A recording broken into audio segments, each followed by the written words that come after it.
Ringo was an idol who performed under the stage name Yuka Kusakabe. That day, Ringo held a concert with an amazing performance. She sang to entertain all of her fans with incredible energy and talent. After finishing her song, she greeted everyone warmly. She thanked her fans for making her feel like the happiest person in the world.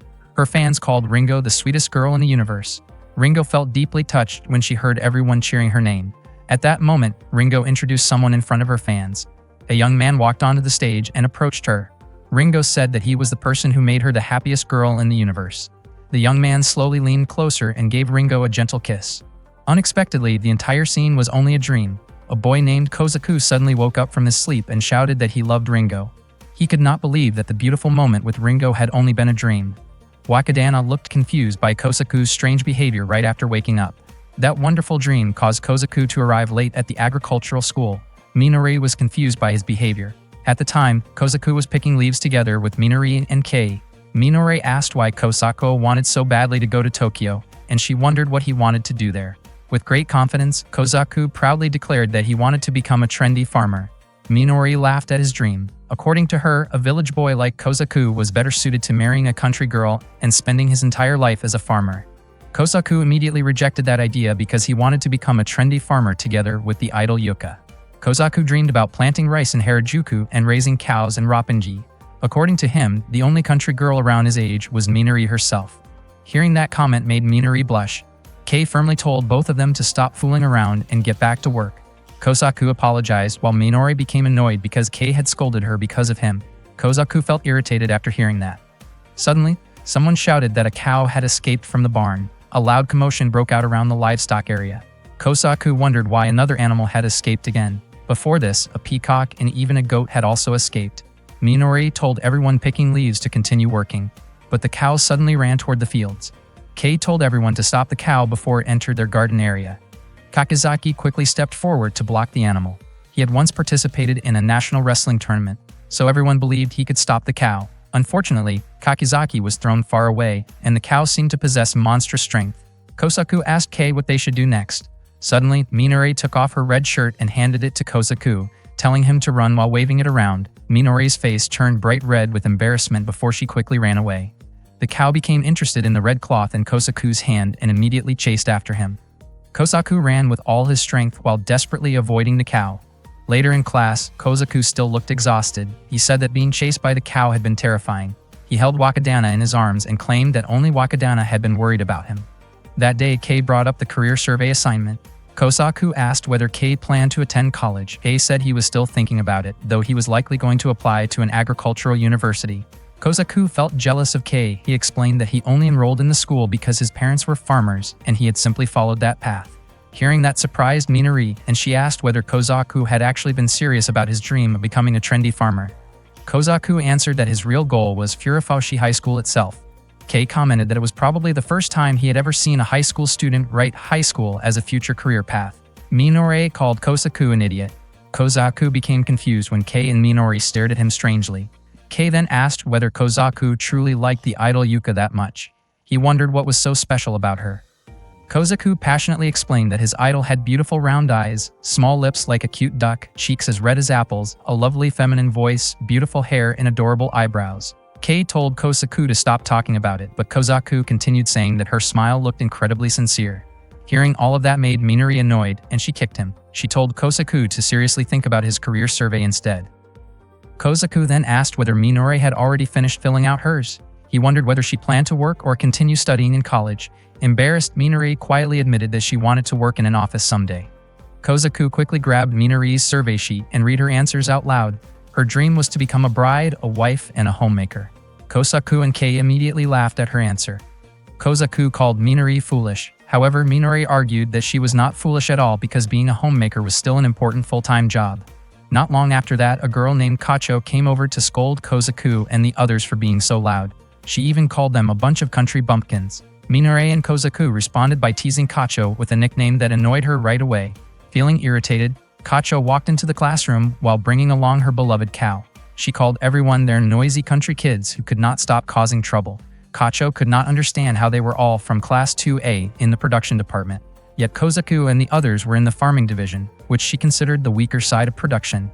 Meanwhile, Kacho was an honor student in the livestock division. Because of that, she believed their status was completely different. Kacho complained that Kozaku and the others always caused a scene without paying attention to the people around them, and she criticized their behavior as thoughtless.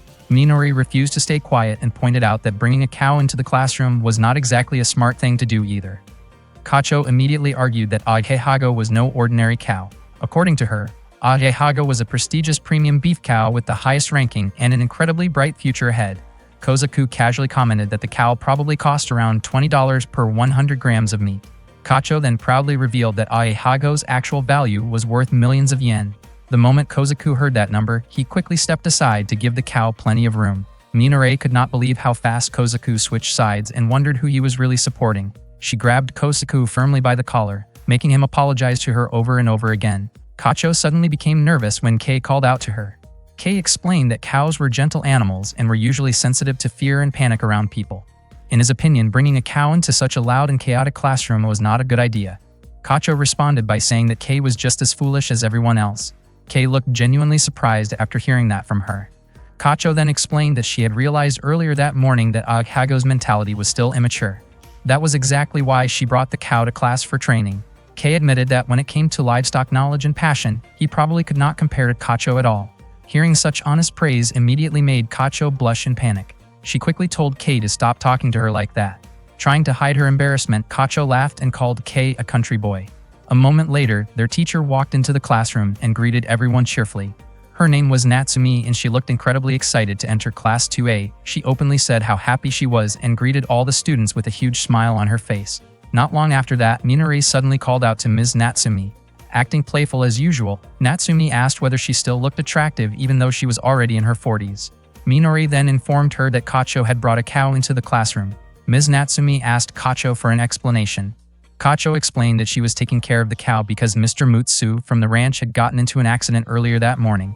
Even so, Ms. Natsumi allowed Kacho to keep the cow there as long as she was confident she could handle it properly. Minori immediately protested. She argued that if Kacho was allowed to bring a cow into class, then she should also be allowed to bring a bunch of plants into the classroom to take care of them.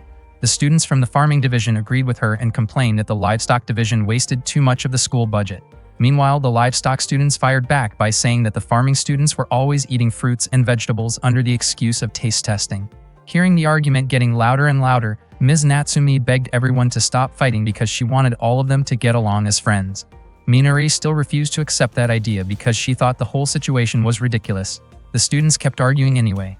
While talking about strange things, Ms. Natsumi suddenly remembered something that happened the day before. She shared a story about going to a family restaurant and ordering a bottle of wine. She said she ordered 2 glasses and told the waiter that one of them was for her boyfriend. She even made a toast and said the wine tasted great, although the whole moment felt a little awkward because she did not actually have a boyfriend at all.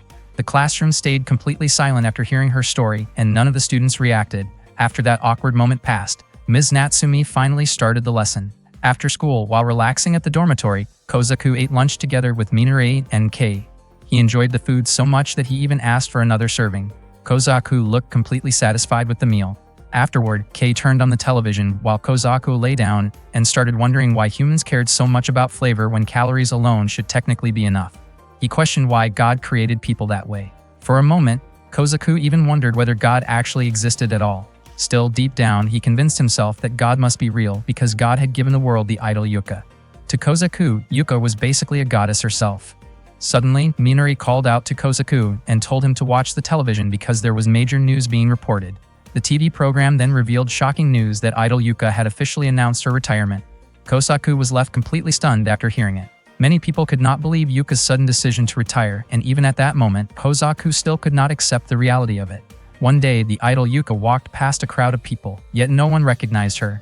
That morning, Minori and Kei knocked on Kozaku's door to wake him up. Since Kozaku refused to come out, Minori asked Kei for the spare key. As soon as they entered the room, Minori was shocked to see Kozaku rolling around on the floor while hugging his body pillow. She could not understand what he was doing. Kozaku claimed that he had become one with the idol Yuka. Kei assumed that Kozaku was trying to cope with his shock by acting like Yuka herself. Minori scolded him and reminded him that he would fail if he kept skipping class. On top of that, he would never become a trendy farmer. Kozaku explained that the reason he grew vegetables was so he could send them to idol Yuka. Meanwhile, Yuka had just stepped off a train and was heading somewhere. Kozaku proudly explained that he had been sending the vegetables he harvested during class to Yuka. He mentioned sending her a large, shiny eggplant. Kei immediately called him a creepy stalker, while Minori thought he had completely lost his mind. Kosaku defended himself by saying that Yuka lived in Tokyo, where fresh vegetables were hard to find. Kei understood Kosaku's feelings and asked what else he had sent. Kosaku casually replied that he had also sent fresh, bumpy cucumbers. Hearing that, Kei became even more disturbed and threatened to report him to the police. Kei quickly told Minori they should leave before the police considered them suspects too. Kosaku continued explaining that there were still many things he wanted to send to his idol, including sweet corn, bitter melon, and mushrooms. Minori asked if he was doing all of this on purpose. Kosaku looked confused and wondered what was wrong with sending eggplants to his favorite idol. According to Minori, secretly sending things to a young girl was inappropriate. Embarrassed, Minori explained that eggplants and cucumbers could give people the wrong impression because of their shape. Kosaku still could not understand why people thought they looked inappropriate, and he kept asking Minori to explain it clearly. Unable to say it out loud, Minori became furious and smacked him in frustration. Kei was convinced that Kosaku knew exactly what he was doing. Minori then asked whether Kosaku had ever received a reply. Kosaku denied it because he had never written his name on the packages. Minori said she did not care whether Idol Yuka retired or not. What mattered was that Kosaku needed to attend class because it was his responsibility. Kosaku still refused and crawled back into his Yuka body pillow, praising Yuka for being kind, beautiful, adorable, and pure. Irritated, Minori muttered that maybe Yuka was not as perfect as he imagined. Hearing that immediately angered Kosaku, and he tried to charge at Minori. However, Minori effortlessly stopped him with a kick that left him writhing on the floor. She warned him that refusing to attend class would only cause trouble for everyone else. She even threatened to make the livestock staff deal with him if he kept acting up. At the same time, Yuka stepped out of a taxi and arrived at Tamo Agriculture High School. Pulling her suitcase behind her, she quietly walked through the campus grounds and past the fields. Nearby, Kosaku, Kei, and Minori were also there, while Kosaku continued sulking and refusing to work. That morning, Natsumi-sensei entered Class 2A of the production department. She excitedly announced that she had recently tried an extremely expensive essential oil treatment that supposedly made her skin smooth. She dramatically claimed that she had even poured cooking oil all over herself in hopes of getting baby-soft skin. She proudly posed for photos afterward, but seeing herself covered in oil in the mirror only made her regret her choices. None of the students reacted to Natsumi-sensei's story. She then announced that their school had a new transfer student, and according to her, the girl was unbelievably beautiful. The new student stepped into the classroom, instantly leaving everyone speechless. Even Kosaku admitted that she was far too beautiful to look like an ordinary high school girl. She looked sweet, adorable, and innocent. The girl introduced herself to the class, and her name was Ringo. Kosaku, Kei, and Minori met with their teacher, Natsumi, in her office and asked whether the new student, Ringo, was actually the idol Yuka. Natsumi answered that the answer was both yes and no. Meanwhile, the students in Class 2A of the Production Science Department were also asking Ringo whether she was the idol Yuka, but she denied it. She even avoided giving a clear reason when they asked why she had transferred to an agricultural high school. At that moment, Natsumi explained to Kosaku, Kei, and Minori that Ringo really was the idol Yuka, but she wanted to leave that identity behind and live as an ordinary student. Kei asked if that meant they were not allowed to reveal her past. Natsumi then asked the three of them to help Ringo adjust to school life and study. They were all surprised by the request. Minori wondered why it had to be the three of them. Natsumi explained that Ringo would be staying with them in the dormitory, and they were also in the same class. Hearing that, Kosaku realized it meant he would be spending both school life and dorm life together with his idol. His imagination immediately ran wild as he pictured spending every day with Ringo, sharing meals, hanging out together, and enjoying life side by side. Kosaku became so overwhelmed with happiness that he nearly lost control of himself. To him, it felt like he was living in heaven. That day, Kosaku introduced himself to Ringo. He also introduced his pet named Wakadana, which meant young master in Japanese. Kei wondered why Kosaku had suddenly started speaking in such formal language. According to Minori, it looked like Kosaku was trying to sound smart and sophisticated. Kosaku then guided Ringo around the school, showing her the main building, the sports area, the industrial promotion building, and the green shop where harvested products were sold. Throughout the tour, Ringo remained distant and expressionless. Before long, Ringo heard the sound of an animal. She thought it was a cat, but Kosaku explained that it was actually a peacock. Ringo looked at the peacocks inside their enclosure and commented that they seemed bored being trapped in cages. Kosaku enthusiastically gave a long explanation about peacocks, but Ringo stayed silent the whole time, making him wonder if she was getting bored. After that, they headed to the Wallaby house, where Wakadana lived. The enclosure was equipped with a special carpet and air conditioning, making it look far more luxurious than their dormitory rooms. Ringo asked whether a wallaby was a kangaroo. Kosaku explained that wallabies and kangaroos belonged to the same family. Kosaku admitted that Wakadana did not really like him at first. However, during the previous winter on Christmas Eve, Wakadana had escaped and ended up collapsed from the cold after getting lost. Kosaku found him and immediately carried him back to his warm room. From that day on, Wakadana would always come visit him whenever he seemed lonely. Ringo quietly listened to the story, making the atmosphere feel even more awkward. Kosaku quickly decided to take her somewhere else. They eventually arrived at the livestock barn. Kacho proudly showed them some Jidori chicken meat. She explained that Jidori usually referred to famous chicken breeds such as Henai, Nagoya Cochin, and Satsuma, but she personally raised her own special Jidori using Okumino Kojidori chickens. Kei accepted the meat and thanked Kacho for it. Hearing his gratitude immediately made Kacho nervous and flustered, causing her to speak awkwardly.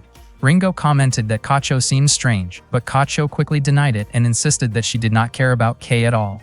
Kosaku then asked whether Kacho still had any eggs available. He also asked whether fertilized eggs were more nutritious than unfertilized ones. Kacho immediately called Kosaku an idiot for asking such a question. According to her, there was no real difference in nutrition, although eggs from free-range chickens definitely tasted better than eggs from caged chickens. At that moment, Ringo gently tugged on Kosaku's sleeve and asked what an unfertilized egg actually was. She admitted that she did not understand what everyone was talking about. Kosaku was caught off guard by how innocent and adorable Ringo looked at that moment. He nervously asked Kacho how he was supposed to answer her question. Kacho told him to explain it himself, but Kosaku became extremely cautious because he saw Ringo as an innocent girl and did not want to confuse her. Kacho was surprised that Ringo had apparently never heard about fertilization before, so she decided to explain it herself. However, Kacho's explanation ended up being completely confusing and inappropriate, leaving Kosaku speechless at how badly she had explained it. After that, they went to see Ms. Natsumi to ask about the topic. Ms. Natsumi explained the story of Akadama, a legend about a man becoming dangerous if he went too far. Kosaku was shocked by the explanation. He tried to stop her because he thought the discussion was too inappropriate for an innocent girl like Ringo. Ms. Natsumi explained that she was only teaching them about reproduction. After hearing that, Kosaku admitted that Ms. Natsumi's lesson was actually very educational and useful. Later at the dormitory, Kosaku gave a welcome speech for Ringo's arrival at their school. They all had dinner together. Minori prepared a variety of dishes, but Ringo said that she was not used to eating large meals. Minori quietly whispered to Kosaku that Ringo seemed very cold and distant. Kosaku believed that Ringo was probably just nervous and naturally shy. Minori, however, thought that Ringo would have trouble making friends if she stayed that way, especially since teamwork was very important there. She suggested that Kosaku help Ringo feel more comfortable living in the dormitory. Kei then tried to lighten the mood by joking around in front of Ringo, but she still reacted coldly. When Kei attempted one of his ridiculous comedy routines, Kosaku immediately kicked him away before things got out of hand. After that, Kosaku invited everyone to play a game and asked Ringo if she knew any games they could all enjoy together. Ringo suggested playing the King's Game. In the first round, Ringo became the king. Kei secretly signaled that he had number 1, while Minori showed a sign for number 3. Kosaku assumed that meant Ringo had number 2. He then ordered number 2 to feed the king. Suddenly, Minori revealed that she was actually number 2. Kosaku was confused about how that was possible, but it turned out Minori's signal meant that Ringo had number 3 instead. Kei told them to continue the game anyway. Minori reluctantly fed Kosaku while Kei busily took pictures, making Minori feel embarrassed. Unexpectedly, Ringo snapped her stick into several pieces. In the next round, Kosaku became the king. Kei signaled number 2 while Minori signaled number 3. Seeing those signals, Kosaku quickly ordered number 3 to step in front of the king barefoot. To his surprise, Minori turned out to be number 3. Kosaku became frustrated, wondering why Minori had to be the one with that number. It turned out she had only been signaling her own number the entire time. Kosaku insisted that Minori follow the order anyway. Minori asked if he was really sure about it. She then pressed her foot against Kosaku's face while Kei enthusiastically recorded the moment. Minori called Kosaku a total pervert. Kei commented that any guy would probably panic in that situation. Kosaku was shocked when he noticed Ringo snapping her stick apart again. In the following turn, Ringo became the king once more. This time, nobody gave any hints about their numbers. She directly asked Kosaku what number he had. Left with no choice, Kosaku admitted that he was number 1. Ringo then ordered number 1 to call her by her first name from that moment on. After saying that, she smiled warmly at him. The next morning, Kosaku dreamed that he woke up resting on Ringo's lap. The dream startled him so much that he immediately fell out of bed. He later went downstairs and met Wakadana. Since it was Sunday, he could spend the whole day relaxing and playing with Wakadana. He even talked about his dream involving his idol Yuka appearing at school as Ringo. At that moment, Kozaku noticed Ringo standing in front of the washing machine. She wanted to do her laundry, but she looked completely confused. Kozaku was shocked to learn that Ringo had previously washed her clothes in a river. He joked that usually only Momotaro's mother washed clothes in the river like that. Kozaku firmly told Ringo that she should stop washing clothes in the river and use the washing machine instead. He carefully explained each step to her. He told Ringo to separate the clothes based on whether the colors might bleed and also by fabric type. Ringo then took out her laundry, which included her undergarments. Kozaku became flustered and wondered if Ringo was not embarrassed showing them to him since he was a guy. It seemed that Ringo did not really understand that kind of situation. She innocently asked where she should put them. Kozaku nearly panicked when he saw the undergarments right in front of him. He explained that delicate clothing like that should usually be washed by hand because the material was sensitive. Ringo admitted that she had never known that before. Kozaku realized that Ringo probably was not used to washing delicate clothes by hand, so he offered to help her with it. His face turned bright red as he nervously reached toward the laundry. Suddenly, Minori punched him right in the face. She accused Kozaku of acting suspiciously by trying to handle a girl's personal clothing. Ringo immediately defended him, explaining that she had been the one who asked for help. However, Minori remained convinced that Kozaku had tricked Ringo somehow. She claimed that she already understood Kozaku's personality well, while Ringo had only known him for a day or two. Hearing that made Ringo visibly upset, and she shot an angry glare toward Minori. Ringo stepped in to calm them down, wondering why the two of them were glaring at each other so intensely. Kozaku asked Minori to give back Ringo's underwear because the longer she held it, the dirtier it would get. Minori could not understand why Kozaku acted as if her hands were dirty. According to Kozaku, underwear was something pure and special, so it should not be treated carelessly. Minori was shocked that Kozaku seemed so obsessed with women's underwear. Kozaku told Minori to hand it over immediately. Unexpectedly, Minori gave him her own underwear instead. Kozaku accepted it, then immediately tossed it into the trash. He called Minori a liar and firmly stated that he only wanted the white underwear. The three of them started scrambling over the white underwear. Out of nowhere, Kei suddenly appeared and grabbed it. He explained that he had already heard about the white underwear and said that he would handle the situation properly. Kozaku and the others had no idea what Kei meant by that. At that moment, Kei showed them several different kinds of underwear and told Kozaku and Minori to pick one. According to him, their choice would reveal how much they understood about underwear. Minori chose a ribbon-style pair that she thought looked simple and cute. Ringo agreed that it looked adorable, and Minori became convinced that Kozaku would definitely like that kind of design. However, Ringo quietly whispered that the style was actually not that great, though Minori still stuck with her choice. Kozaku smiled and said that Minori did not really understand underwear at all. He explained that he would never choose any of the pairs in front of him because they were all brand new and had never been worn before. Hearing that made both Minori and Ringo blush in embarrassment. Kozaku continued by saying that many guys were interested in the mystery and imagination surrounding personal items, while brand new underwear felt far less meaningful to him. Kei added that used items usually lost their value, but underwear was different. According to him, the value did not come from the item itself, but from the meaning attached to the person who wore it. Hearing that, Kozaku and Kei shook hands in agreement. Kei then handed Ringo's underwear to Kozaku, saying that only Kozaku deserved to receive it. Minori looked annoyed while Kozaku became overly excited and brought it close to his face. Suddenly, Ringo looked furious. Kei then revealed that Kozaku had been fooled because the underwear did not belong to Ringo at all, but to Kei. Kei wondered why Kozaku had been so certain it belonged to Ringo when he himself had kept it tucked under his arm to keep it warm. After hearing that, Kozaku was horrified to realize that what he had smelled earlier was actually Kei's sweat. He broke down in despair, unable to believe something so awful had happened to him. Kozaku could not believe that Kei had tricked him like that, and tears formed in his eyes from pure disappointment. Kei explained that the value of underwear did not simply increase because of who wore it. Kozaku then asked what kind of value Kei was actually talking about. Kei answered that the true value came from the hidden meaning and imagination connected to it. Minori became even more confused by the entire conversation. Kei continued by saying that underwear was something usually hidden from sight, and that mystery was what sparked people's imagination. According to him, underwear only had meaning because it stayed unseen and rarely exposed. If it was always visible, then it would lose that special sense entirely. After that, Kozaku apologized to Minori for calling her underwear dirty. Minori also apologized because she felt that she did not understand what Kozaku and Kei were talking about. Seeing Kozaku and Minori getting along again, Kei decided to take Ringo's underwear back. Kozaku protested that it was unfair, but Kei smacked him lightly and told him that Kozaku already had his own special feelings in his heart. Those words deeply moved Kozaku. He realized that everyone carried their own personal feelings and attachments inside their hearts. Right after that, Kozaku suddenly suggested holding an underwear festival during spring. Surprisingly, Kei and Minori immediately agreed with the idea. Hearing such nonsense, Ringo called all of them idiots. She quickly grabbed her underwear and stormed off. And just like that, the underwear festival came to an end in only 5 seconds. That afternoon, Kozaku came back to the dorm exhausted after work, along with Wakadana. The moment he opened his dorm room door, he was completely shocked. His entire collection of idol yuka posters and merchandise had disappeared. All that was left was a small note saying that Kozaku's mother had burned everything. Kozaku immediately confronted Minori about it. Minori admitted that she had burned all of the items, insisting that she did it for Kozaku's own good because she did not want Ringo to feel uncomfortable seeing his massive collection. She also explained that Kozaku's mother had asked her to keep an eye on him, so she felt responsible for him. Minori believed that Ringo had transferred to their school carrying ideals from city life, gardening fantasies, and unrealistic expectations in her head. The next day, Minori planned to test her during farming practice.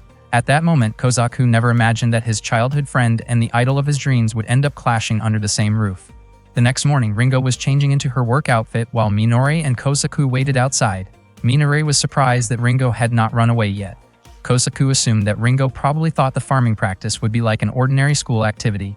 At the same time, Kozaku was confused about why Kei was busy welding nearby. After Ringo changed into the outfit Minori had prepared, Kozaku was stunned by how revealing it looked. He asked why Ringo was not wearing a normal work uniform. Minori claimed that she had given her the outfit by accident, but Kozaku did not believe her at all. In his opinion, the outfit was far too inappropriate for farm work. Minori denied trying to embarrass Ringo and insisted that it was simply a test to see whether she could handle it. Kozaku called Minori crazy for giving a bikini-style outfit to someone who was supposed to be farming. Minori argued that if the outfit was really such a problem, then she would wear one herself. She immediately changed into a similarly revealing outfit and proudly referred to it as her leotard-style workwear. Kozaku panicked at the sight of the two girls standing in front of him in such flashy outfits. He tried desperately to calm himself down. Ringo casually pointed out that Kozaku looked suspiciously distracted, which embarrassed him even more. Minori then told Ringo that she could stop if she felt uncomfortable wearing the outfit. Not long after that, Kei arrived wearing a full suit of armor. Kozaku stared at him in confusion and asked what happened to his welding class. Kei admitted that he skipped it because he wanted to see what was going on there. The four of them then headed to the cucumber greenhouse. As soon as they arrived, Ringo and Minori's unusual outfits immediately attracted attention from the other students. Minori explained that their task was to inspect the leaves carefully, making sure the plants were healthy and free from pests. Both Minori and Ringo prepared themselves for the challenge while Kozaku gave the signal to begin their competition. The moment the signal was given, the two girls rushed toward the rows of cucumber plants. Kozaku could not believe they were inspecting cucumber leaves while dressed like that. Kei commented that Minori's method was honestly too harsh. Cucumbers were considered beginner-friendly crops because they grew easily, but the plants were covered in tiny prickly hairs that could irritate exposed skin. Kozaku finally understood why Minori had forced Ringo to wear that strange armored bikini outfit. According to Kei, a city girl like Ringo would definitely struggle with this kind of work. Minori worked quickly, and the students watching were convinced that she would win the competition. Kozaku asked Kei whether the winner had already been decided, but Kei felt that Minori was not actually trying to win. Both Kozaku and Kei realized that Minori's real goal was to test whether Ringo could handle the creepy creatures hiding among the leaves. Before long, Ringo discovered a caterpillar on one of the plants. Minori had clearly been waiting for that exact moment. Kozaku immediately became worried for Ringo. Minori was certain that Ringo would scream, cry, and decide to run back to Tokyo after seeing it. Unexpectedly, Ringo calmly picked up the caterpillar with her bare hands. Everyone watching was shocked by her bravery. She even started collecting more caterpillars in her hands without hesitation. Kei suddenly realized that Ringo was so pure-hearted that she did not even see caterpillars as disgusting creatures. Not long after that, Ringo began working even faster. Minori refused to lose and immediately sped up as well. The two competed fiercely as they cleared row after row of leaves before sprinting toward the finish line together. In the end, they crossed the finish line at exactly the same time. Ringo then held out the caterpillars in front of Minori, completely shocking her. Calmly, Ringo simply asked for a trash bag so she could dispose of them properly. In the end, Minori declared that the competition had ended in a draw. Next, they headed to the chicken coop. Kei explained that in the agriculture class, cleaning the coop was one of the 2 practical assignments for first-year students. Kozaku said that the first challenge of cleaning a chicken coop was dealing with the smell. The moment Ringo opened the coop, a powerful odor spread everywhere. Kei explained that chickens prefer dark places, so they were raised in enclosed spaces. In other words, the room trapped all the smell, heat, and humidity inside. Minori explained that the mission in the competition was to clean the chicken coop using only a broom. They had to remove every bit of dirt, feathers, and leftover feed from every inch of the place. Minori even told Ringo that she could just go back to Tokyo if she could not handle it. She laughed confidently, convinced that Ringo would definitely give up and return to Tokyo. Unexpectedly, Ringo immediately started sweeping the coop without hesitation. The students realized that Ringo seemed to be adapting to the environment surprisingly well. Kosaku mentioned that the smell was the first obstacle, while Kei thought people could eventually get used to the odor and temperature over time. Minori then wondered whether Ringo could handle the feed storage room. Ringo quickly opened the storage door, and thousands of cockroaches scattered out from inside. Kosaku and Kei even grabbed onto each other in shock after seeing that many cockroaches at once. Minori laughed again, certain that Ringo would never be able to handle the swarm of insects. She even offered to help if Ringo could not do it herself. To everyone's surprise, Ringo calmly stepped on the cockroaches without panicking at all. The students watching were completely stunned. Even Minori could not believe that Ringo was not afraid of cockroaches. In the end, Ringo finished the task with ease. Kei then declared Ringo the winner. Minori refused to accept the result and insisted that the competition was not over yet. Kosaku suggested that Minori should just give up already. However, Minori challenged Ringo to one final contest involving an important activity in the rice fields. Since Japanese people had been eating rice since the Yayoi era, Minori believed they should understand rice planting properly. Ringo accepted the challenge right away. Kosaku let out a sigh and announced that the competition would take place on Saturday. He reminded both Ringo and Minori to wear clothes that would not soak easily because they were definitely going to get wet. The day of the competition finally arrived, and they headed to a rice field that was around 100 square meters wide. According to Kei, it usually took 4 people half a day to finish the work there. Minori confidently claimed that she could handle it with pure determination. Kosaku had already warned everyone to wear clothes suitable for getting wet, but he was still shocked by what they actually showed up wearing. Ringo asked whether she had chosen the wrong outfit. Kosaku assured her that she looked cute, so her outfit was fine. What really bothered him was Kei's outfit instead. Kei casually explained that the clothes were popular where he worked. Kosaku kept rambling while criticizing the strange outfit. Kei then proudly revealed that he had bought it at Geisenman. Unexpectedly, the others praised Kei for having the confidence to wear something so unusual, and they even admired him for it. Kosaku felt that Kei's outfit was way too flashy, especially in front of girls. Things became even more unbelievable when he saw teacher Natsumi wearing a wedding dress costume. Natsumi playfully teased Kosaku and joked around in an overly dramatic way, making him extremely uncomfortable. Kosaku immediately told her to go home because her comments were far too much for him to handle. However, Natsumi kept teasing him non-stop and even joked about spending the night together. Kosaku could not understand why she acted that way at all. Minori became disgusted by Natsumi's behavior and quickly stopped her before things went any further. According to Minori, Natsumi's actions had clearly crossed the line. Kosaku thanked Minori for helping him out. Minori admitted that she was willing to do anything for Kosaku. Kosaku then asked Minori what kind of outfit she was wearing. Minori explained that it was a bloomer outfit. Kosaku wondered why she was wearing bloomers when their school only allowed mid-thigh skirts. Minori explained that she had received special permission from home just for that day. Kei commented that it had become rare to see anyone wearing bloomers anymore. Minori added that the bloomers actually belonged to her older sister. Kosaku honestly could not understand why Minori went as far as wearing sporty outfits like swimsuits, bloomers, and leotards. He commented that outfits like that could easily attract attention from boys. Minori immediately fired back, saying that Kosaku was the one acting inappropriate for paying so much attention to her outfit in the first place. Kosaku defended himself by saying that he had only noticed the bloomers. Without warning, Ringo opened her jacket and revealed that she was only wearing an old-style school swimsuit underneath. The students around her were completely stunned. Kei noticed that the swimsuit Ringo wore was a classic design from years ago. Back in its day, that style had been extremely popular because it allowed people to move freely and felt comfortable in the water. Kosaku admitted that he liked girls with a simple and natural style. Hearing that, Ringo quickly told him to stop staring at her. Kosaku immediately looked away and said that he could barely handle how cute the swimsuit looked on her. Ringo became embarrassed after hearing that and called Kosaku an idiot. Kosaku apologized and promised not to keep looking at her anymore. Minori grew irritated and stepped closer to Ringo. The two girls faced each other with tense expressions while trying to hold back their emotions. Kosaku asked them to calm down because everyone was watching. After that, he suggested that they finally begin the rice planting competition, and both Minori and Ringo agreed. As they prepared to start, Ringo looked surprised the moment her feet sank into the muddy rice field. Kosaku explained that the mud sticking to her legs was something people eventually got used to, and that farming could even become enjoyable once someone adapted to it. He then demonstrated the proper way to plant rice seedlings. Seeing his technique, Ringo praised Kosaku and said he was impressive. Kei also complimented Kozaku, saying his planting skills were even better than a teacher's. Kozaku proudly replied that people in his village often called him the Mud Man. Suddenly, Minori reminded everyone that she and Ringo were supposed to be competing, so Ringo should not receive too much help. Kei argued that it would not be fair because Minori had far more experience than Ringo, so allowing Ringo to learn only the basics should be acceptable. Minori finally agreed and asked Kozaku to teach her quickly. Kozaku then encouraged Ringo to try planting on her own. Ringo carefully placed the rice seedlings into the water, but Kozaku advised her to push them deeper into the mud. Ringo still seemed to struggle a little with the technique. Minori impatiently told them to hurry up and start the match before teacher Natsumi became even more exhausted waiting for them. Kei suggested that Kozaku guide Ringo directly by helping her movements from beside her. The idea instantly made Kozaku imagine himself standing very close to Ringo while teaching her step by step. Minori clearly disliked the thought after imagining it herself.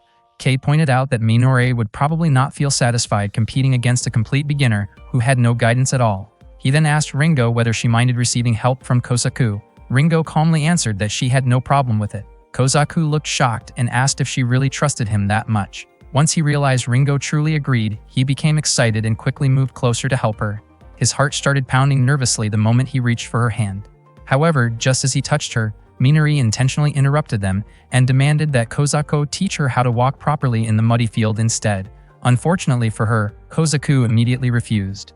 The competition was finally about to begin. Because Ringo was still a beginner, teacher Natsumi decided to give her a slight handicap at the start. Kei took the role of announcer, Kozaku became the commentator, and Natsumi acted as the referee. The moment the signal was given, both girls immediately began planting rice. Minori moved incredibly fast, rapidly closing the gap between them, while Ringo worked carefully and with full concentration. Kozaku noticed that Minori had amazing stamina and suspected that she was intentionally trying to pressure Ringo. Even so, the rows planted by Ringo were perfectly straight, showing how focused and determined she was. The students watched the competition with great excitement as the two girls continued side by side through the muddy field. When they reached the same position, Minori declared that she would no longer treat Ringo like an ordinary student from the school. Right after saying that, Minori sped up even more. Suddenly, Ringo's foot became stuck in the mud. She lost her balance and accidentally crashed into Minori. Ringo quickly apologized and explained that it had only been an accident, but Minori refused to let it slide. She immediately pushed Ringo down into the mud. Ringo became annoyed and mocked Minori in return, causing Minori to get even angrier. Before long, the two of them started arguing and splashing each other around in the muddy field. Kei and Kozaku were shocked that things had escalated so badly. They warned the girls not to damage the rice plants, but the chaos only grew worse. During the commotion, both Kei and Kozaku ended up getting caught in the crossfire and were sent flying backward into the mud themselves. The fight became so wild that even the nearby students were dragged into the muddy mess. After everything finally settled down, both Minori and Ringo seemed surprisingly satisfied. In the end, the intense competition unexpectedly became the beginning of a friendship between them. Ringo's arrival at the agricultural school brought many new experiences into Kozaku's life. One morning, while Ringo was washing her face in the bathroom, Kozaku was, as usual, chasing Wakadana after he left his room. At that moment, Kozaku caught sight of Ringo freshening up. To him, seeing Ringo living in the dormitory still felt like an unexpected discovery, and it left him fascinated. One day, the agriculture students were shocked to find their garden in complete disarray. It looked as though something had caused chaos throughout the area. Some of them had already expected something like this to happen, considering the garden had no real security measures in place. Kei asked whether anyone had witnessed what happened. Suddenly, Kacho stated that she was fairly certain that children were responsible. She claimed that she had seen several children wearing gray coats and running away while carrying vegetables. Kozaku asked when she had seen them. Kacho explained that she had spotted the children shortly after checking on the cows and heading home, sometime after 8 o'clock in the evening. She also pointed out bite marks on a cucumber that had apparently been dropped by the culprit. In Kacho's opinion, Kei should investigate the reason behind the incident. Some students even wondered whether the children might have been hungry. As Minori walked around examining the crops, she suggested that monkeys were the more likely culprits. Kozaku agreed with her theory. Kacho pointed out that the culprit had been moving on 2 legs. Minori responded that monkeys could also walk on 2 legs over short distances. Kozaku added that monkeys could even run while carrying watermelons.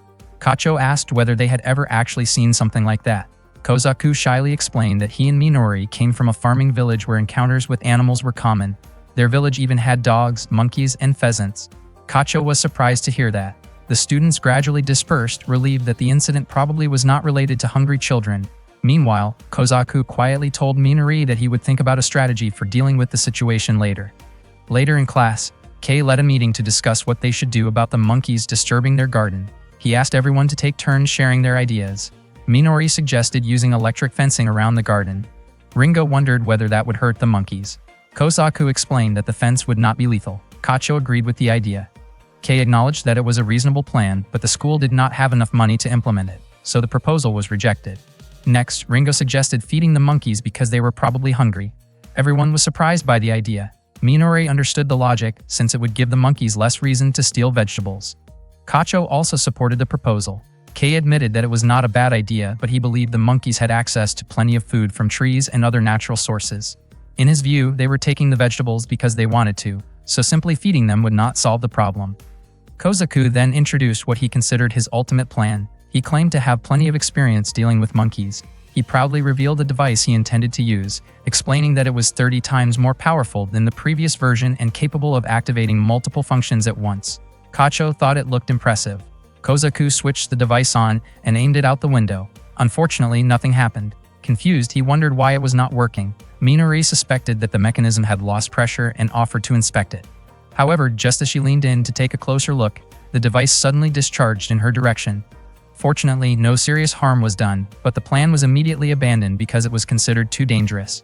After that, Kacho presented her own idea, which she called the World Equality Plan. She argued that humans and monkeys were both primates, so she wanted to try communicating with them.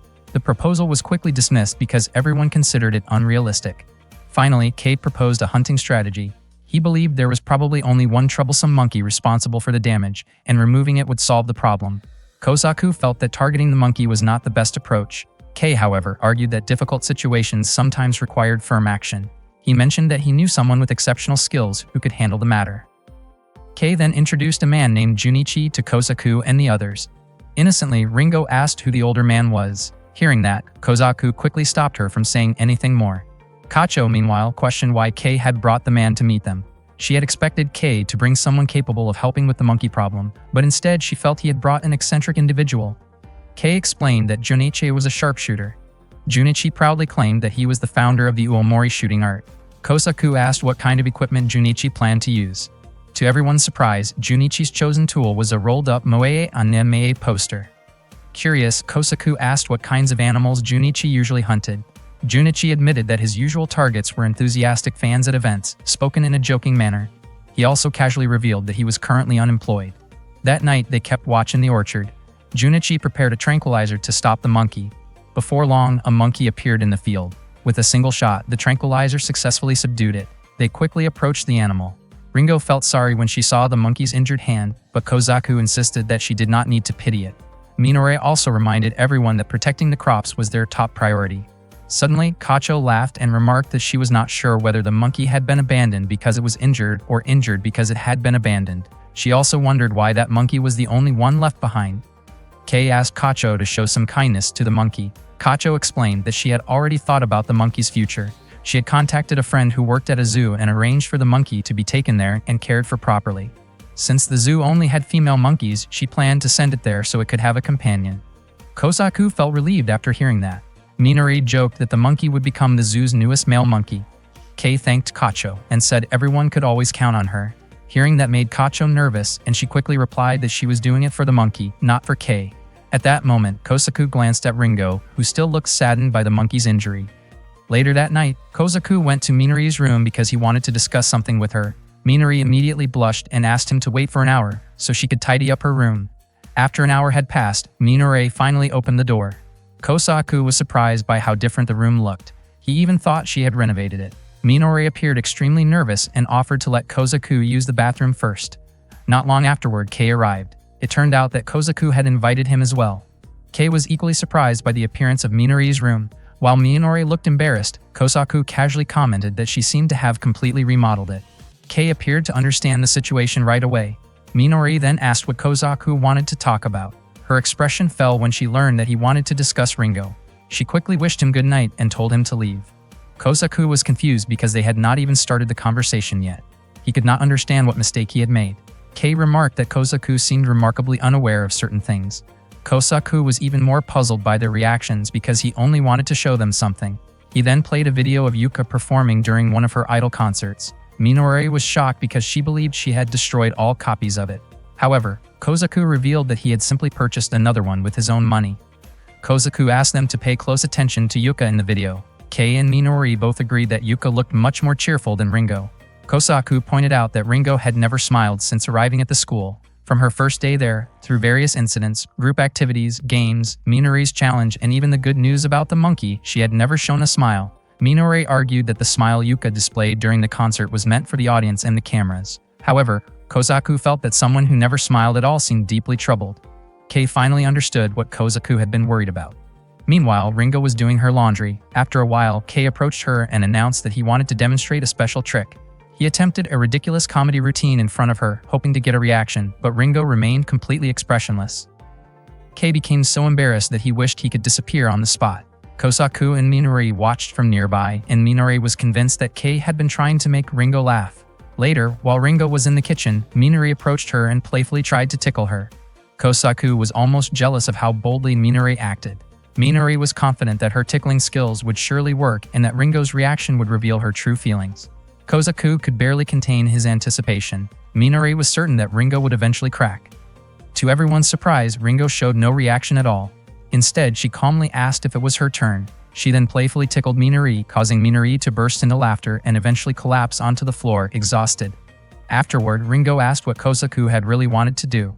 Feeling somewhat embarrassed, Kozaku asked whether she felt uncomfortable living in the dormitory. He explained that she had always worn a serious expression ever since she arrived. Ringo finally understood that Kozaku and the others had been trying to make her laugh. Kozaku apologized if he and his friends had gone too far. Ringo admitted that she simply could not smile anymore. When she first arrived, she had mentioned that her facial expressions were naturally stiff. At first, she thought she might just be tired. However, she eventually realized that she had lost the ability to smile. She explained that she had tried many times, but nothing worked. She did not know where to go or what to do anymore. In many ways, she felt just like the monkey they had captured. Kozaku gently replied that she should be able to smile again someday because, just like the monkey, she now had a new place to belong. Ringo suddenly stood up. She thanked everyone for their kindness and apologized for causing them so much concern. After that, Minori wondered whether it was really possible for someone to be unable to smile.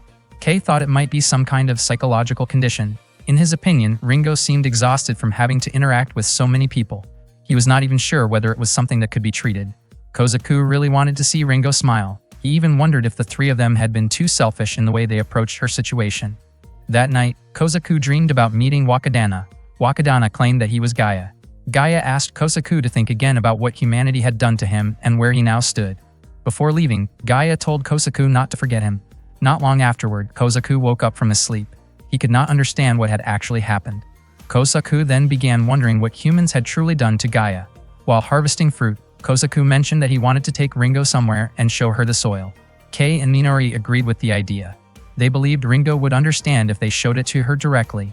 The following day, Kozaku and the others went to a place where their alumni had started a special project. Kozaku was convinced that Ringo would find it interesting. After getting off the bus, they headed toward a barren piece of land. Kozaku asked Ringo to touch the soil. Ringo felt that it was rough and dry. Kozaku explained that this was what people called dead soil. Plants could no longer grow properly there.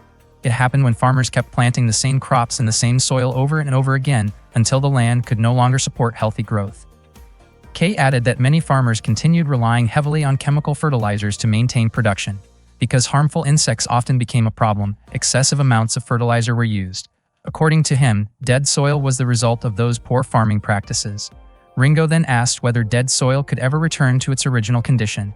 Kozaku explained that the barren field had originally come from the same soil as the healthy farm right beside it. It turned out that their alumni had started a restoration project there, while Kozaku and the others were responsible for helping take care of it. It had taken 7 years of effort to bring the land back to life. Although the soil had not fully recovered yet, the plants continued struggling and growing there. As Ringo looked across the stretch of barren land, she asked whether dead soil could truly be reborn. Their eyes met for a moment, and Ringo felt deeply sorry for the damaged land. After the discussion ended, Ringo asked for permission to eat a tomato from the field. Kozaku immediately picked a large tomato for her. Ringo's face turned slightly red, and she quickly took a bite of the tomato. Ringo commented that the tomato tasted a little bitter. Kozaku explained that it was because the tomato had not fully ripened yet. Even so, Ringo said she still wanted to eat it. Despite the bitterness, she genuinely liked it. Kozaku noticed that Ringo had shown a faint smile. Upon hearing that, Minori eagerly offered Ringo a tomato she had picked herself. Kei also brought over a tomato that was even redder than Minori's. Seeing all of this made Kozaku feel relieved. He believed that crops grown with genuine care could bring happiness to the people who ate them. More than that, he felt that cultivating plants was an incredibly rewarding experience. Kozaku sincerely hoped that Ringo would come to understand that someday. Afterward, Kozaku and the others smiled happily, delighted by the moment they shared together. One day, Kozaku and his friends gave Ringo an additional lesson. Previously, Ringo had learned about rice cultivation, and this time she was going to study dry field farming. The crop they planned to grow was soybeans. According to Kei, the reason he chose soybeans was because they were very easy to grow, especially for beginners. In addition, soybeans could be used for many different purposes. Minori explained that soybeans were used to make miso, soy sauce, tofu, tempeh, soy milk, soybean flour, and boiled soybeans. Kozaku added that soybeans could also be turned into bean sprouts and edamame. Ringo wondered whether edamame belonged to the legume family. Kei explained that soybeans were often considered an agricultural alternative to meat because of their nutritional value. Soybeans were not only beneficial for human health, but they could also grow in many different environments, which had attracted a great deal of attention. After that, Ringo planted soybean seeds in the soil. She wondered how long it would take for the soybeans to sprout. Kozaku explained that soybeans grew quite quickly. Ringo had initially thought they might sprout by the time school ended. Kei clarified that soybeans generally needed about 10 days to 2 weeks before they started growing. With that explanation finished, everyone prepared to plant the soybeans. Later, at the dormitory, Minori realized that they had run out of miso. She asked someone to bring more. Kozaku wondered if that meant they would need to get it from the biotechnology department. Curious, Ringo wanted to know what biotechnology was. Kozaku explained that it referred to the students in Class B, with the letter B standing for bio. Kei believed that miso was important, although he did not think very highly of the biotechnology department itself. Kozaku admitted that he was not particularly close to the biotechnology students because he often felt looked down upon there. Some students even considered him unusual. Kei mentioned that whenever the biotechnology students noticed them, they tended to avoid him whenever he tried to start a conversation. That behavior made him wonder whether they disliked him or if there was another reason they kept staring in his direction. Minori was not concerned about any of that. What mattered most was that without miso, there would be no miso soup for dinner. Kei then encouraged Kozaku to head to the biotechnology department and pick some up. Kei and Kozaku made their way to the biotechnology department. While they were climbing the stairs, Ringo suddenly asked whether they were really confident about going there. Her unexpected voice startled Kozaku. He was surprised that she had followed them. Ringo admitted that she was simply curious because she had never been there before. As it turned out, Kozaku and Kei had never visited the place either. When they arrived, Kozaku immediately opened the door. Inside the room were countless pieces of equipment and various materials. Kei observed that the bio students focused on a much wider range of subjects than their own class. Kozaku had not expected the biotechnology students to make use of so many different tools. Before long, a voice startled them. It belonged to Akari, who was known around the school as Biosuke. She was one of the school's famous top talents, recognized for her unusual abilities and eccentric personality. Kei wondered why someone like Akari had come to meet them. Akari explained that she was curious about the rumors surrounding the transfer student in Class 2A. She generously offered them as much miso as they wanted. Ringo commented on the wonderful aroma of the miso. Akari proudly explained that she had made the special miso from organic soybeans, a process that required a significant amount of time and effort. She even suggested pairing it with chilled cucumber to better appreciate its texture and flavor. Kozaku quickly collected the amount of miso they needed. Before they left, Akari asked for their help. She wanted them to test a new product she had developed. The product involved lactobacillus bacteria. Kozaku wondered if it was something similar to yogurt. Akari explained that her research involved plants capable of producing lactobacillus. She pointed out that these beneficial bacteria were not only found in milk but also in Japanese cucumbers, miso, and even in the surrounding air. She had named the project ANLBB, short for All Natural Life Science BioB. The unusual name immediately caught everyone's attention. Kozaku prepared to taste it, but Akari clarified that the yogurt-based substance was not intended for eating. Instead, it was designed for agricultural use. She explained that products containing yogurt cultures and other beneficial microorganisms could help reduce pests and encourage healthy growth. Since Akari had provided them with the miso they needed, Kei and Kozaku agreed to help with the experiment. The two of them then entered a testing room. To prevent their clothes from getting dirty, they changed into more suitable attire for the experiment. They were each given toy spray devices filled with the yogurt-based solution. Akari asked Ringo to observe from the side. The experiment began, and the two participants sprayed the solution as instructed. Kozaku was surprised when the mixture landed on him. Throughout the process, Akare continuously took photographs. Kei wondered why she was documenting everything. Akare explained that proper documentation was an essential part of her research. Kosaku could not understand why Akare seemed so enthusiastic about directing every step of the experiment. A short while later, she announced the end of the recording session. To Kosaku's surprise, several assistants who had been helping with the project stepped forward. Akare reviewed the results and pointed out several details she wanted documented more carefully. The assistants then helped clean up the testing area and remove the remaining solution from Kei and Kosaku. By the end of the session, Kosaku felt that the entire experience had resembled a media production more than a typical biology experiment. Kei did not mind being watched by other people and was not bothered by being teased or made the center of attention. Akare then told everyone to continue filming the movie titled Yu Yu Hakusho. Kosaku found the title strange, and before long a splash of yogurt landed on his face. Kosaku suspected that Akare might be an extreme fujoshi. Akare proudly claimed that she was a beautifully fermented girl. Kosaku pointed out that the expression still sounded like it meant something spoiled. Akare immediately disagreed, insisting that fermentation and spoilage were completely different things. Not long afterward, Kei fired yogurt into Kosaku's mouth, causing him to fall over. Kosaku wondered why Kei was running around without proper clothes on. Kei let out a wild laugh and seemed completely satisfied after covering Kosaku from head to toe with yogurt. Once filming was finished, the crew cleaned the yogurt off both Kei and Kosaku. Kei smiled with such relief that Kosaku thought he looked as if a huge weight had been lifted from his shoulders. Akare proudly declared that they had created an amazing film and promised to reward Kei and Kosaku for their efforts. She then mentioned that F had started making a move and warned Kosaku to be careful. Hearing that left Kosaku shocked. Afterward, Kosaku quietly ran through the forest. Minori and Ringo approached him, confused about what he was doing. Kosaku immediately told them to stay away. Ringo admitted that she was tired of waiting for him. Kosaku wondered whether Ringo understood the seriousness of the situation. Meanwhile, Minori became curious about what was happening. Kosaku explained that there used to be a class known for constantly getting into fights. Kei had once told him that a warrior-like code of conduct existed within that class. Long ago, the students of Class F were considered the only true originals. Ringo had never heard about Class F before. A moment later, a group of people who called themselves the Woodmen jumped down from the trees. One of the 4 strongest members of Class F was Rintaro. He declared that Kosaku was in serious trouble and that he wanted to settle things immediately. Kosaku could not understand why he was being targeted. Rintaro stated that whenever he disliked someone, he wanted that person gone from his life. What bothered him most was the fact that Kosaku could casually talk with girls. Since Class F stood for forest, its members had developed a rather intimidating appearance. Rintaro explained that after passing certain challenges, the students of Class F underwent extreme survival training, spending half a year living in the mountains. Because of that, they proudly called themselves the Woodmen. Rintaro could not accept that Kosaku and Kei spent their days planting eggplants and cucumbers while also having girls around them. Kosaku pointed out that there were girls in Class F as well. However, Rintaro revealed that all the girls in Class F had already left.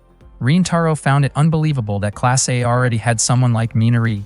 The Woodmen considered her an ideal future wife, yet Kosaku had also become close to Ringo, the new transfer student. Suddenly, Rintaro asked whether it was true that Kosaku and Minori had continued bathing together until their 3rd year of middle school. Kosaku clarified that they had only bathed together until November of their 2nd year. Hearing that made Rintaro even more upset. Kosaku quickly tried to explain. He said that he no longer had his mother, and his father had been gone since winter, so he had lived with Minori's family. He admitted that he often bathed together with Minori and her sisters as part of everyday family life. That explanation only fueled Rintaro's frustration. Kosaku added that the last time they had bathed together, back in November of their 2nd year, Minori still looked exactly like a child. Minori became annoyed by that comment and insisted that she had changed a lot by the time they reached high school. Kosaku responded that this was only her personal opinion. Minori grew even more irritated. She jokingly suggested that they could bathe together again and confidently claimed that Kosaku would not think anything unusual about it because they had known each other for so long. She even admitted that she missed the days when she used to scrub Kosaku's back. Kosaku immediately refused, but Minori continued teasing him. She even offered to let him help scrub her back as well. She jokingly suggested trying a different arrangement while bathing, and upon hearing that, the members of the Woodmen dramatically declared it to be incredibly romantic. One by one, the Woodmen collapsed from the overwhelming image of Kosaku and Minori's close friendship. Ringo, feeling annoyed, demanded to know whether the story about them bathing together was actually true. At that moment, Rintaro suddenly looked weak and exhausted. It seemed that he could not handle hearing about someone else's romantic success. Earlier, he had admitted to Kosaku that he desperately wanted the chance to sit beside girls himself. Rientaro had already decided to create a new department. His goal was to make Class F famous among girls. Curious, Kozaku asked how he planned to accomplish that. Rientaro proudly announced that he intended to use the concept of forest girls. Since Class F stood for forest, he claimed that the idea was the hottest trend among teenagers. Minori was surprised, pointing out that trends like that had already faded long ago. Kozaku agreed and bluntly said that the idea felt completely outdated. Rientaro wanted the students of Class F to have girls around them, sit next to girls, and even experience romantic moments at school. The woodman jokingly said that the F in Class F stood for female. Kei commented that the forest girl type was certainly unusual, but that a new type of forest girl had just appeared. Hearing that, Rientaro and the others immediately treated Kei like their mentor. According to Kei, forest girls were basically the same as mountain girls because they enjoyed activities such as hiking, cycling, and climbing. Kei explained that mountain climbing had recently become a popular trend. In unison, the members of Class F declared that the F actually stood for Fuji. Inspired by that idea, Rientaro led his group on a trip to the mountains. Meanwhile, Akare was relaxing on the school rooftop with her friends. They considered Rientaro from Class F to be the weakest among the four greats. Akari laughed and remarked that Rientaro had allowed himself to get distracted by girls. That same day, Ringo and Wakadana went to the abandoned field. Suddenly, a young man appeared and invited Ringo to come with him. At the same time, Kozaku was searching for Ringo because they had planned to meet at the library. He eventually went to the abandoned field and found the book Ringo had been carrying lying on the ground. At that moment, Ringo was chatting with the young man. Not long afterward, Kozaku arrived and approached them. He recognized the man standing beside Ringo as Kaoru from Class E. Kozaku explained that Kaoru was the representative of Class E's landscape department and one of the four greats. He was also known as the most handsome student in the school. Kozaku declared that he could not forgive Kaoru for taking Ringo and Wakadana away. However, it turned out that Ringo had willingly followed Kaoru after being tempted with snacks. Kozaku scolded her and warned her not to follow strangers so easily. He then asked Kaoru what he was planning. In the past, Kozaku had driven Kaoru away from Class A because Kaoru had been bothering Minori the previous year and Kozaku was still irritated about it. Kaoru casually replied that he would do whatever he wanted. Kozaku answered that he would do whatever was necessary to protect Ringo. Kaoru then challenged Kozaku to settle their dispute with a Pocky game. The rules were simple. Each participant would bite one end of a Pocky stick and continue eating until it was gone. Kozaku was confident that he could win. The game began. As they ate from opposite ends, the distance between them grew shorter and shorter. Kozaku became startled when he noticed that Kaoru had closed his eyes. He felt increasingly uncomfortable with the situation. Fortunately, Kei arrived at just the right moment and told Kozaku to move away from Kaoru. Unfortunately, the awkward situation only drew more attention as several students arrived on the scene. Akari and her group immediately started taking photos. Rientaro and his friends were completely shocked by what they had witnessed. Kaoru then let Kozaku go and teasingly claimed that he had always held a special place in Kozaku's heart. Kozaku was furious about everything Kaoru had put him through. Kaoru admitted that he had been looking forward to a moment like this for a long time. At that point, Kozaku realized that this was the real reason Kaoru had been bothering Minori and taking Ringo away. Kaoru openly admitted it. Kozaku called Kaoru a troublemaker and insisted that everyone should have stopped him much earlier. Instead, Akare enthusiastically commented that the photos would make a perfect cover for a popular boys' love magazine. Rientaro remarked that it felt like an entirely different world. Minori even became emotional and pleaded for Kozaku to come back. Suddenly, Ringo asked where the other members of the four greats were, since only Akari, Rientaro, and Kaoru were present. Everyone was caught off guard by her question. Moitama eggs were marketed as eggs with a rich, delicate texture, whether they were eaten boiled or even raw. Moitama eggs were unfertilized eggs produced by chickens that were fed organic feed. What had originally started as a simple experiment unexpectedly turned into a goldmine. One morning at school, Minori asked Kozaku whether he had heard about Momai, which had recently become a hot topic. The product had gained attention by placing cute character illustrations on rice bags and selling extremely well in the market. Minori wondered whether stories like that were actually true. Kei explained that it was indeed a real phenomenon. The product had hired a talented illustrator who created a character inspired by Akira Kamachi. The artwork was then printed on rice bags and sold online. Surprisingly, within just 3 months, they had managed to sell 32 tons of rice. That amount was twice their usual annual sales, achieved in only a quarter of the year. Kozaku thought the achievement was incredible. Minori commented that they might also need to start thinking about packaging for any products they planned to sell in the future. At that moment, a student named Torao approached them. Torao, known as Money Kanagami, was one of the school's most influential students. It was the first time Ringo had ever seen him. Kozaku explained that there was a group often referred to as the school's elite. According to him, the members included Kacho, also known as Buin Yoshida from Class A, Akari, also known as Bio Suzuki from Class B, Woodman Rintaro from Class F, Kaoru, also known as Rose Hanazono from Class E, and Torao, also known as Moni Kanagami from Class D, who specialized in agribusiness. Ringo pointed out that the list contained 5 people rather than 4. Kozaku simply suggested that she not worry too much about that detail. Curious about Torao's sudden appearance, Kozaku wondered what brought him there. Torao responded in a friendly manner, implying that Kozaku seemed unusually cold considering how long it had been since they had last met. Kozaku was surprised because he thought Torao was still serving a suspension related to the Kanagami Fund incident. Torao explained that his suspension had ended the previous day. After that, he mentioned that Kozaku and the others appeared to be discussing something interesting. He expressed interest in joining the conversation and revealed that he had already been developing a business idea based on a similar concept. Kozaku felt that the idea sounded more complicated than it appeared. Minori also had doubts, especially since they would need an illustrator or manga artist to create the artwork. Torao laughed and confidently explained that he had already taken care of that issue. He claimed that he had secured the assistance of the renowned artist Kipu Sensei. Hearing that, Kozaku, Minori, and Kei could hardly believe it. Kipu Sensei was widely known for creating illustrations for light novels, with work that had been featured in magazines and across the internet. Kipu Sensei was also known for contributing illustrations to a humorous light novel set in an agricultural school, a project that had attracted considerable attention. Torao continued by explaining that Kipu Sensei was a true professional with extensive experience. Because of that, he felt confident that their product would sell successfully. Kozaku admitted that the plan sounded promising. Torao promised that he would share the profits if Kozaku and the others agreed to help him. He understood that many people were reluctant to trust him, but he believed that if Kozaku and his friends became involved, others would be more willing to listen. Unexpectedly, Minori announced that she and Kozaku would support the project. Kozaku was confused about why only he and Minori had been volunteered. Minori explained that she was simply trying to manage the risk in case Torao ended up getting into trouble again. Kei then asked about Torao's sales strategy. Torao explained that they needed something that would stand out. Since they already had a famous artist involved, the most important requirement was a product that could be supplied in large and consistent quantities. There would be little value in having attractive packaging if the product itself could not meet demand. The most abundant and reliable product at their school was, of course, chicken eggs. With that in mind, they approached Kacho to present their proposal. However, Kacho rejected the idea immediately. She strongly disliked the concept of moe-related marketing. In Kacho's view, Kozaku and the others should focus on putting genuine effort into the quality of their products rather than relying on promotional trends.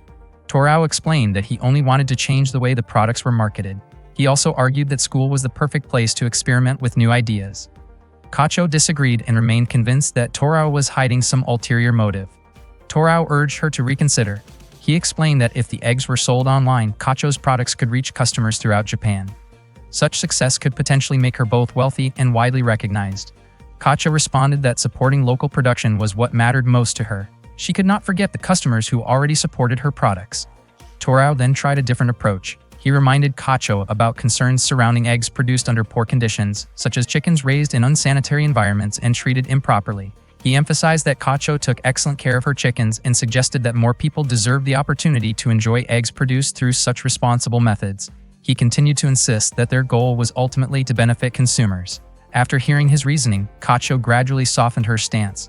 Despite her earlier opposition, she eventually agreed to consider the proposal. Watching the exchange unfold, Kozaku could not help but admire Torao's persuasive skills. The egg product was named Moitama. They planned to create a marketing strategy using the mascot Innocent Peggy. Kozaku asked about the status of their product blog. Kacho explained that the blog had been receiving a very positive response.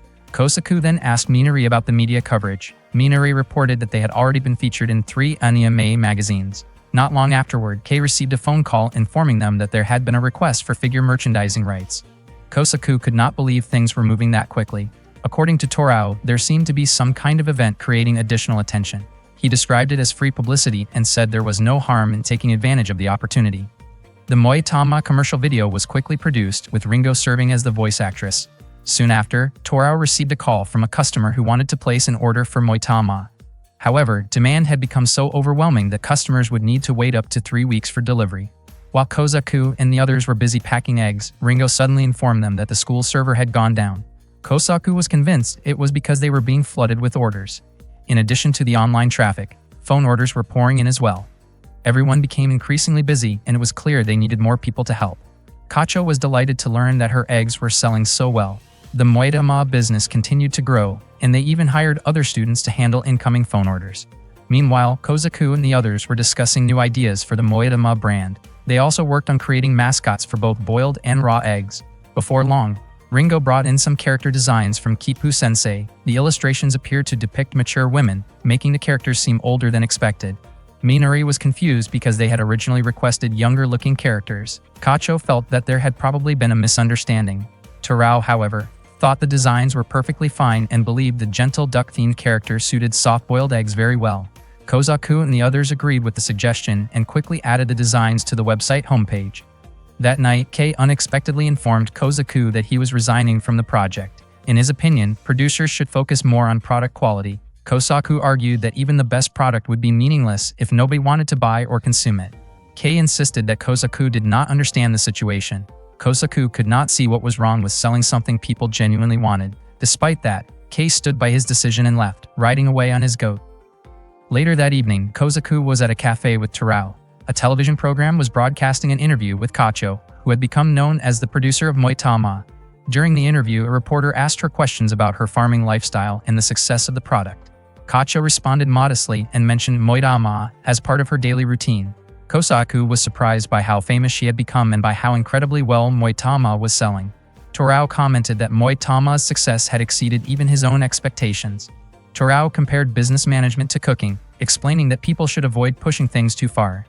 In his view, success came from knowing the right timing and maintaining balance. Unlike inexperienced people who might get carried away and continue without considering the consequences, successful entrepreneurs understood when it was time to stop. Kozaku asked how long Moitama would continue operating. Torao revealed that, in a sense, Moitama had already reached its conclusion and that they would soon need to step away from it. Kozaku was shocked and asked why.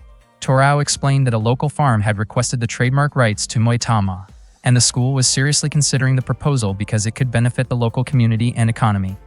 Torao reminded Kozaku that they were still students. Even though they were selling products owned by the school, they would not personally receive profits from the business. He emphasized that school was not a place for making money but a place for learning.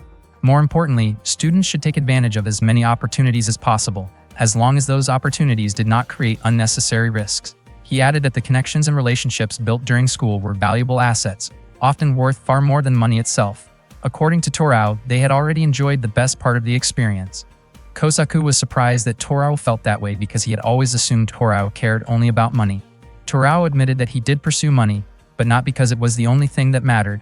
While money was certainly important to him, he understood that some things were even more valuable. Even though the Moitama project was coming to an end, they were already preparing to target a completely different customer base. According to Torao, after finding success with male customers, their next focus would be female consumers through BL-themed content. Suddenly, Akare appeared and startled Kozaku. It turned out that Torao had intentionally invited her. Torao explained that women would be the primary target market for their next project. In his opinion, women often spent more money on hobbies, personal interests, and the people they cared about. Kozaku, confused by the sudden change in direction, asked what exactly Torao was planning. Torao talked about the wood mushroom cultivation project being carried out by Class F. The mushrooms they were growing included shiitake and shimeji mushrooms. Their next step would be selling the harvest. Kozaku asked whether Torao had considered Mokino's opinion. Torao explained that he was not planning to focus on the mushrooms themselves, but rather on the logs used to grow them. Torao then showed a rough concept illustration related to his business idea. Kozaku was shocked and quickly realized that he would probably end up being dragged into the project. Torao smiled and admitted that once he made enough money, he planned to move on to his next venture. In his opinion, making a strong impact with a bold marketing strategy was the key to success in business. Kozaku thought the idea was going way too far. Wanting another opinion, Kozaku asked Akari what she thought. Unexpectedly, Akari suggested adding yogurt to the mushrooms. She was convinced that using her special yogurt would help them grow faster. Torao was intrigued by her idea and became confident that their product would sell well. Later, Kozaku went to see Rintaro and told him about the plan. Rintaro seemed unfriendly and immediately challenged him in an intimidating manner. Kozaku explained that he wanted to make use of Class F skills, but Rintaro initially had no interest in what he considered another one of Kozaku's ridiculous ideas. Kozaku asked whether the task was too difficult, which was why Rintaro was rejecting it. Rintaro replied that it was actually quite simple. All they needed to do was drill holes into logs and insert mushroom spawn. Torao claimed that this was the perfect opportunity to showcase the unique talents of the forestry department and attract attention from a niche audience of imaginative young consumers in Japan. That description seemed to catch Reintaro's interest. Torao asked whether Class F wanted to become well-known among that audience. He assured Reintaro that if the product became successful, he would gain recognition and many students would become interested in joining the forestry department. Hearing that, Reintaro finally became interested and asked Kosaku to explain the plan in detail. Soon afterward, Kosaku, Torao, Akari, and Reintaro gathered to discuss the business they intended to build. Their product was called Pick Them From There, My Mushrooms. Reintaro had already gathered several edible mushroom varieties. Akari explained that anal BB yogurt would be used to support the mushroom's growth. Kosaku planned to market the product through a fermentation-themed network and present it as a handmade craft item.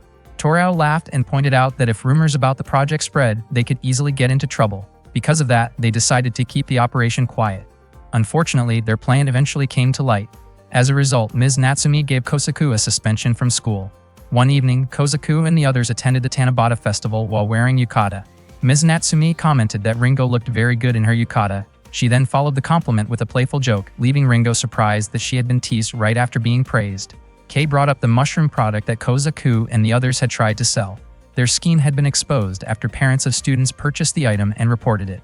Kosaku received a 3-day suspension, and Kei hoped he would learn an important lesson from the experience. According to Ms. Natsumi, Kosaku had actually received a fairly light punishment. Torao had been suspended for 3 weeks because he had been the mastermind behind the incident and had caused the biggest problems. The entire Class F received a severe warning and disciplinary action from their homeroom teacher. In addition, they would be spending their summer vacation at the summit area of Mount Ontake. Not long afterward, Torao and Akari arrived. Torao admitted that he intended to start another business as soon as his suspension ended. He even invited Kosaku to join him again, but Kosaku immediately refused. Before leaving, Torao asked whether everything that had happened had at least been enjoyable. Kosaku admitted that it had. Torao laughed and walked away. Minori found it surprising that Torao and Akari never seemed to learn their lesson. Afterward, Kosaku and the others wrote their wishes on strips of paper and hung them from bamboo branches. Ms. Natsumi wrote a huge number of wishes and proudly displayed every single one of them. Kosaku also wrote down his wish. Everyone had something they hoped for, and at the very least, everyone seemed happy. Kosaku might not have been completely happy himself, but at least he still had something to wish for. One summer day, Kosaku complained about how unbearably hot it was out in the fields. Kei pointed out that tomatoes, cucumbers, and other summer vegetables thrived much better in warm weather than during winter. Ringo wondered whether tomatoes simply did not like the cold. Kosaku explained that temperatures that were too low caused tomatoes to grow slowly and become wrinkled. Ringo then asked whether soybeans were able to handle the summer heat. Kei explained that soybeans could be grown in many different types of soil and were known for their exceptional resilience. He asked Kosaku to explain the 3 primary nutrients used in farming to Ringo. Kosaku said that the 3 essential nutrients were nitrogen, phosphorus, and potassium. Without nitrogen, plants would not be able to grow properly. The remarkable thing about soybeans was their ability to produce their own nitrogen. They absorbed nitrogen molecules from the air and converted them into nitrogen compounds. In other words, soybeans were capable of creating their own natural fertilizer. Ringo commented on how amazing soybeans really were. As July arrived and the intense summer heat settled over the farm, the busiest season of the year began. One day, Minori prepared an enormous spread of food. There were cucumbers, tomatoes, eggplants, peppers, bitter melon, okra, ginger, pumpkins, zucchini, and corn. Since she had received all the ingredients for free, everyone was able to enjoy as much food as they wanted. According to Kei, one of the most important principles for agriculture students like them, who work closely with food and life itself, was never wasting food. They quickly gathered together and enjoyed the feast. By the afternoon, Kosaku felt completely stuffed. His classmates talked about how Minori had created mountains of dishes using leftover crops. The conversation reminded everyone of the melon festival from the previous year. Before long, Kacho approached Kosaku, who was still struggling with how full he felt. Some of the other students became distracted by Kacho's striking appearance and jokingly compared it to a melon. Kosaku mentioned that the melon he had sent to Ringo was especially sweet. To his surprise, Ringo already knew that. That evening, Minori once again prepared a huge amount of food. Everyone sat down together and enjoyed another hearty meal. Kei praised Minori's sesame curry. There was also a crisp pear curry and a luxurious ratatouille that seemed even better than usual. Minori was delighted to see everyone eating so enthusiastically. As they prepared to take a bath later, Kosaku remarked to Kei that it felt as if they had gained weight. Kei assumed the extra bulk came from muscle developed during harvesting. However, both Kozaku and Kei had actually put on some weight from eating such large portions. Minori and Ringo had also become noticeably heavier. Kozaku soon realized that their larger bodies were not the result of muscle growth but simply overeating. Minori did not appreciate his comment at all. Kozaku bluntly pointed out that both Minori and Ringo had gained quite a bit of weight. When the two girls looked at each other, they realized their bodies had indeed become softer and fuller. Ringo blamed Minori for constantly making so many delicious meals. Minori became annoyed, and the two began arguing with each other. Kozaku found the situation strangely entertaining. He jokingly described it as a clumsy wrestling match. Kei observed that both Minori and Ringo seemed awkward in their movements because they had not yet adjusted to their recent changes in size. Understanding the situation, Kozaku suggested that they all start a diet together. According to Kei, the best way to lose weight was through exercise. Fortunately, they were studying in an environment that strongly encouraged physical activity. Everyone also hoped that Ringo would return to her usual condition. Kei remarked that the issue was not her past experience as an idol, but rather the need for better self-control. Kozaku added that he was even more concerned about Minori. Just then, Minori approached and asked what they were discussing. Kozaku showed her a photo he had taken of her the previous night. At the time, Minori had been upset because she felt unhappy with how much weight she had gained. The picture had captured her from an unflattering angle, making her appearance look quite different from usual. Kozaku could not imagine how embarrassed she would feel if her family ever saw it. Unfortunately, he accidentally sent the photo. Annoyed, Minori immediately tried to grab Kozaku's phone. Suddenly, Ringo arrived and reported that white foam had appeared around the soybean plants. Kozaku suspected it was a type of fungus that had grown quickly due to excessive watering. Ringo admitted that she had been watering the plants every single day, even when it rained. Kozaku reassured her not to worry. He explained that it was only a fungus and was confident that the soybeans would recover soon. Ringo still looked very disappointed. Wanting to cheer her up, Kozaku invited her to take a walk around the fields with him during their next break. As soon as they arrived at the field, Kozaku immediately dug up a soybean plant and noticed white growths around its roots. He quickly asked Ringo to call the teachers. The teachers inspected the plants right away and discovered that the white growths were a plant disease known as white blight. Plants infected with white blight die easily, and even worse, the disease produces Sclerotium rolfsi fungus in the soil, which is how it spreads. This meant that the soil itself had become contaminated. Unfortunately, there was no effective way to fix the problem. If even a small amount of the fungus remained, it could affect the crops grown the following year. To prevent that from happening, they would have to remove the contaminated soil and destroy all of the affected plants. That night, Kei and Kozaku talked together in the dormitory. They both understood how serious the situation was. It turned out that other schools using soil from the same supplier had also been affected by the white blight. Kei felt that if he had discovered the issue sooner, some preventive measures might have been possible. Kozaku told Kei not to blame himself. Minori later came to see them, and Kozaku asked about Ringo's condition. Minori explained that Ringo wanted to be alone for a while. She had not come out for dinner, so Minori had left some food for her. Minori asked Kozaku to speak with Ringo, believing that Ringo would listen if the words came from him. She was counting on Kozaku to help. Kozaku immediately went to Ringo's room and called out to her. He explained that farming was enjoyable and fascinating, but there was also a reason why some farmers were not always highly regarded. Working hard did not guarantee a stable income, which meant that earnings could never be completely relied upon. Ringo then asked why Kozaku had chosen farming in the first place. Kozaku admitted that he did not know. Even now, he still could not clearly explain the reason. Afterward, Kozaku returned to Minori and Kei. He was unsure how Ringo had reacted to what he said. Kei felt that she probably just needed some time to process everything. While they were working in the field, Kei revealed that he had actually chosen soybeans because he wanted Ringo to gain experience with dry field farming and feel more comfortable. He hoped the soybeans would not only improve the soil but also help Ringo grow as a person. Most of all, he did not want her to regret coming to the school. Kozaku admitted that he was grateful to have friends like them. Suddenly, Akare rushed over excitedly and started taking pictures of them. She jokingly described the scene as a forbidden friendship blooming at school. She even planned to create a fictional story based on it. Torao mentioned that he could sell copies for 500 yen each to the thousands of members in the Franken group. Rintaro and Kaoru soon joined them as well. Kozaku wondered why all 4 members of the school's famous group were gathered there. Akare handed over some miso and mountain lily. Kozaku asked if they were intended for Ringo. Akare brushed it off as nothing special, but Rintaro immediately teased her, saying that she was simply too embarrassed to deliver them personally. After that, the 4 of them left. Kei admitted that it was the first time he had ever seen the group act that way. Kozaku felt confident that Ringo would be alright, and Kei hoped the same. That afternoon, Ringo was still feeling down in her room as heavy rain poured outside.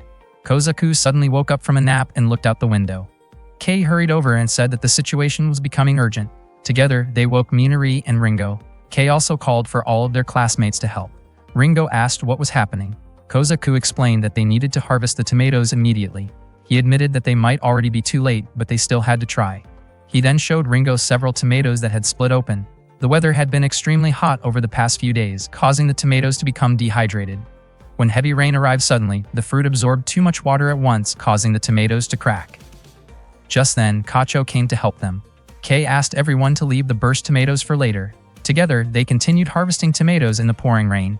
Ringo could not help noticing the damaged tomatoes. The split and misshapen tomatoes were separated from the good ones. Even so, they could still be used for porridge, jam, or preserved foods. At that moment, Ringo wondered how everyone could stay so calm after experiencing such a setback. The crops they had cared for with patience and dedication seemed as though they would go to waste. She could not understand how they were able to endure it so well. Kozaku smiled and asked Ringo to come with him. He led her to a higher spot where they could look out over the surrounding area. Kozaku was certain that Ringo probably thought the place was in the middle of nowhere, but Ringo felt it was beautiful because of the nature around it. Kozaku explained that the true natural landscape had long since disappeared. The rice fields, farms, mountain slopes, roads, and rivers were all things that people had gradually built and shaped over generations. Their ancestors had faced the harsh challenges of nature. Not only that, but the place where they lived had once been a battleground where people struggled to coexist with the forces of nature. It might have been difficult to explain, but for some reason, Kozaku felt that Ringo had only been looking ahead, waiting for her crops to grow. He believed that was probably the same mindset shared by the people who had built everything around them. They must have imagined what the town would become and dreamed about a distant future. Those dreams were what kept them moving forward. Perhaps someday someone would eat the crops they grew, and the positive feelings those crops brought would inspire that person in the future. Maybe they would simply give someone the strength to get through a single day. Kozaku believed that those small things could make the future better, and that was exactly the kind of crop he wanted to grow. That was why he still wanted to continue farming. Suddenly, Ringo asked whether Kozaku had really been the one sending her vegetables. There had been a time when Ringo was exhausted and could barely eat anything. One day, a member of her staff prepared a salad and told her that it had been made with vegetables sent by a fan. Thinking she should at least try it, she forced herself to take a few bites. The experience surprised her. The vegetables tasted earthy, slightly bitter, firm, yet also incredibly gentle. Kozaku felt that he had probably never sent anything that special. Ringo described it as the taste of life itself. She felt as though someone had shared a part of their life with her. Tears began to fill her eyes as she continued speaking. It felt as though someone had been supporting her all along, and after that day she decided to eat whatever food Kozaku sent her. She had also looked forward to receiving his letters. Ever since they started exchanging letters, she had wanted to meet him in person. The whole experience had seemed wonderful to her. Kozaku replied that he had never written any letters at all. Ringo remained convinced that Kozaku was the one who had sent the vegetables. Kozaku insisted that he had never written a letter or even included his name. Ringo explained that she had seen Kozaku's name along with a photograph of him and everyone else. That only made Kozaku even more confused. The two of them returned to the dormitory. Ringo handed the photograph and the letter to Kozaku. As soon as he read the letter, he was completely shocked. Not long afterward, Minori and Kei returned to the dormitory. Minori wondered why Kozaku looked so serious. Kozaku showed them the letter and the photograph. He then asked Minori why she had written the letter and used his name when sending it to Ringo.